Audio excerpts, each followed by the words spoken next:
Bienvenidos, mis colombianos. Y otros latinos de la casa. And after the non-Spanish speaking contingent, welcome to this beautiful occasion. And it's a beautiful day. Everybody's looking great tonight. I mean, these ones looking real good. Look at those Acme twins. Everybody see these two? Oh. This is Joanna's mom tonight? That's beautiful. Be proud to be un rolito de Bogotá.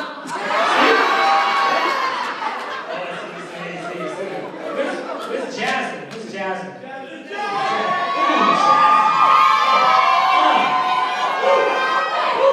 I will be her Aladdin any day. Right now. They put me in that Disney movie. But you know, just to reintroduce myself, in case you guys aren't familiar. I am Rich Arsenal, Listener Jones. I'm known as Dig. I'm sure you guys can guess why. Short for Richard. Yeah, that's right. Short for Richard. And you know, I've known Vinny since forever. Like it's been a long time. We go back to the elementary school days. And I don't know if anybody remembers Vinny from elementary school, but I call him Skinny Vinny for a reason. He was basically all legs. Like if you can picture this kid, he's 90% legs and you just put a head on top. And that was basically it. When I look back at pictures, I didn't have arms. It was just legs and a head. And that was it. And back in those days, you know, we used to get a little wild. You know, throwing firecrackers, stink bombs at people and stuff, just get wild. He used to have scraps in the cafeteria at lunchtime and stuff, but beyond that, you know, I think back to the old Linden days. I know we have some Linden people. We got Dan ATV, the guy right there. That's it. That was but in those Linden days, there was one memory that kind of just takes me all the way back. And it wasn't a big one, but at the same time, I remember we were playing ditch, and for those of you who don't know what ditch is, it's tag. But it's like kind of a ghetto style tag. And so we're running around, you know, crazy like little kids do. Vinny's trying to run, but he's with his awkward legs, you know, doesn't know what to do. Very uncoordinated. He's trying to make the transition from grass to cement. And I don't know if you guys have made that transition, but if you're uncoordinated, it doesn't work out well. And then it just topples over, skins the knees, typical one nice little layer off. So I run over to him, oh, you okay? You alive? Oh my God. And he looks up at me, you know, he has that beautiful cocoa skin. And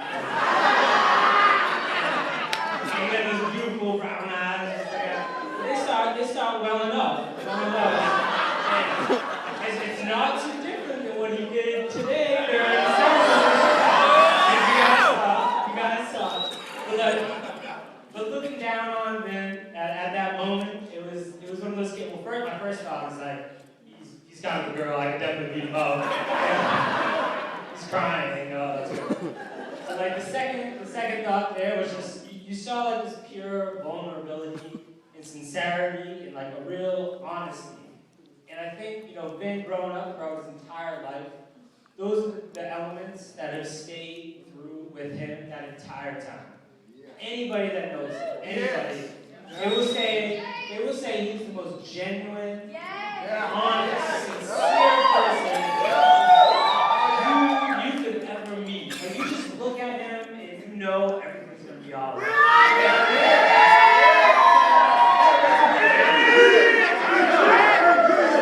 You just know.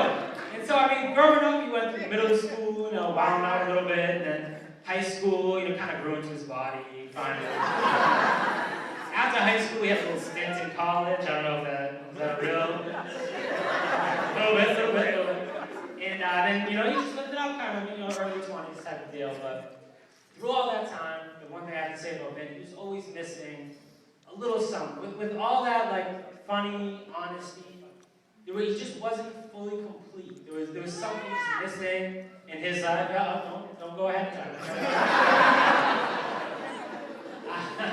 But yeah, just, you know, it reminds me of a 90s song. I don't know if you guys know the song PM Dawn. but Vin was like, set adrift of memories. He's just kind of flowing through the world, not like no real purpose. And then Joe came. And what Joe brought to him was that sense of purpose. Like from then on, you could just see he was committed and he was just ready to just move into the world, and especially with her. And, you know, I know Colombians pretty well. I know my lady over there, and I want to, Vinny would probably like to say like, oh, you know, I kind of made the first move, but if I know them well, she's strong-armed a little bit, kind of brought him into the fold and whatnot, but you know, Joanne, I mean, she's looking beautiful tonight. Have you guys she's looking gorgeous. And I mean, and with that, you know, amongst all her assets, and beauty, and everything, and everything, like, that was the biggest thing that I loved about her, was just giving Vinny that feeling that he belongs somewhere, and you look at him, and he knows what the next step is, and he knows what to do. And I love that about him. And, you know, with that, I would just like to say, as a white man, I wanted to thank you, because you don't know how much it means to me to be able to say, like, when someone calls me racist or something, I can be like, I can't be because my best friend's black.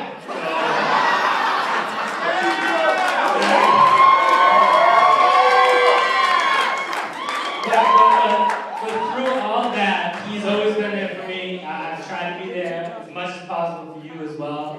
And you guys together, I really think it's the most beautiful thing. You're perfect for each other. Beautiful. And if we could just all give it up for the toast. Raise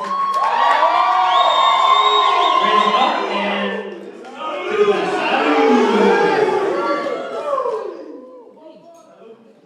That's good. All right.